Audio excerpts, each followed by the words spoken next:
On other news, a weekend get-together among students near the University of Cincinnati ends with one person in critical condition. So at least 10 people were hurt when a balcony just collapsed and crashed to the ground. It was up there about 20 feet. WLWT News 5's Todd Dykes live at the scene with where things stand tonight. Hi, Todd.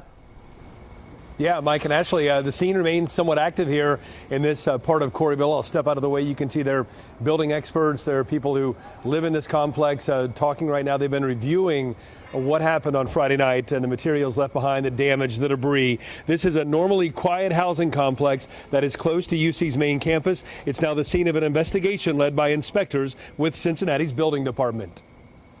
What began as a party to celebrate passing a college exam ended in chaos on Friday night. A Cincinnati fire chief says this deck, measuring 8 feet by 12 feet, collapsed from the weight of too many people and fell 20 feet to the pavement below.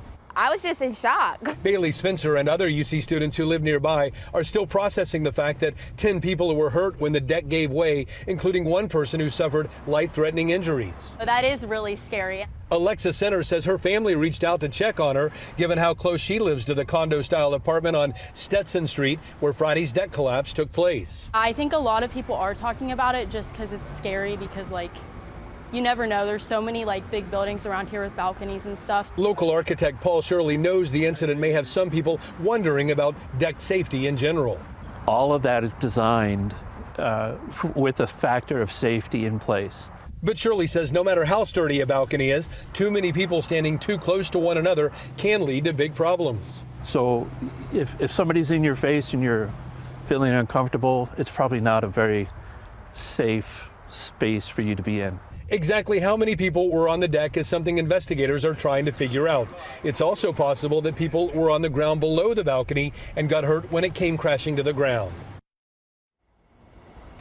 All that said, a lot of questions do remain unanswered this evening. You can see back live here at the scene, efforts underway to barricade the area in question here at this apartment-style condominium complex. Now, I spoke briefly with a young man who came to the door of the unit where the balcony had been affixed earlier in the day on Friday. The heaviness of what happened seemed very evident to me as he declined to comment. The same happened when I had an encounter with a young woman who lives in the apartment next door.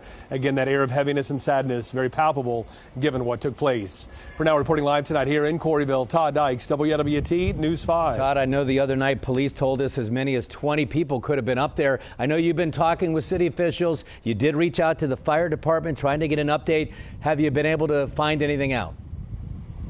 Yeah, and you know, Mike, I'm saying 10 people injured, at least 10. There could have been others that drove themselves to local hospitals. So all that is still to be determined at this point. That's one note. I will say late this afternoon, a city spokesman did say the building's owner has to make sure that all of the balconies at this complex are structurally sound. We actually saw some of that happen at a unit next to the one where the balcony collapsed, making sure that wood was solid. It looked pretty good. The one in question, possibly some water damage. All that remains to be seen, but it didn't exactly look super firm wood, if you will. The owner also has to barricade all balconies here at the complex, make sure the doors of those decks are secure, that the balconies can't be used until that safety assessment takes place. Mike? All right, Todd Dykes live in Corryville. Thanks for the update, Todd.